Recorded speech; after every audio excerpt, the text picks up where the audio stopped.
here to talk to you about the counseling skills videos to give you my own opinion and just reflection on the similarities and differences that I noticed in each of the videos. So in regards to the counseling setting, I am pretty familiar with that. I have been a client many times, which is why I want to be a counselor, and it really reflected what I'm used to. So really, that's all I have to say about that. The counselors all displayed encouragement, empathy, active listening skills. They were very respectful and accepting of each issue, no matter the complexity, which is really important. If the client doesn't feel important, even if their issue might not seem too big, it's big because it's big to them. And that's really what's important to see and to hear from the client.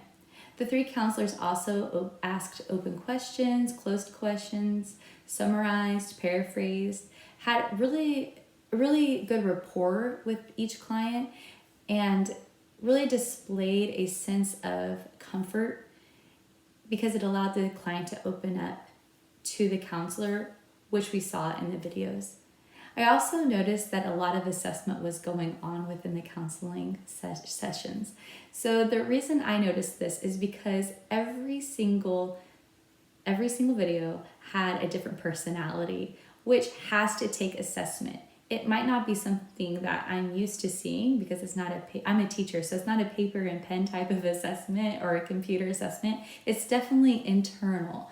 And I noticed that especially in the brainstorming session. The brainstorming session, the client was a little more talkative. He was just chatty. So the counselor took that on and had more of a conversation and a dialogue practice with that client to help him feel comfortable. He used more hand gestures. He used a lot of questions. They used more of a back and forth dialogue, almost in a friendly or like a friendship way, but the counselor never really crossed that line. I thought he was very professional. He just was trying to make the client feel comfortable and willing to open up.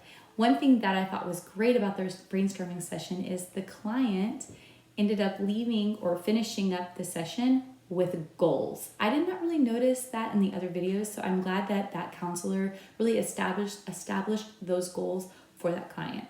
In the homesick video, the counselor was very attentive, but more of an attentive silence practice with a lot of eye contact. Really, the client took the lead on those feelings, and the counselor gave the client room to take the lead by not asking too many questions.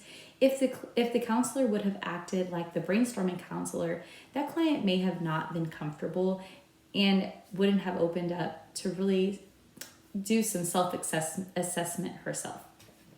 The dancing or helping video showed the counselor using a lot of the counseling techniques and the steps of the counselor that we had read about. Really, I enjoyed watching how he took that one issue of her not understanding really if she should go ahead and go on with her decision about her major, and turning it into the real issue that was her fear of self-expression and just her knowledge of how to self-express. So I thought that was really cool that he used a lot of questions to weave in and out of her primary issue to get to the real issue. Anyways, that's my reflection on the videos. Have a great day.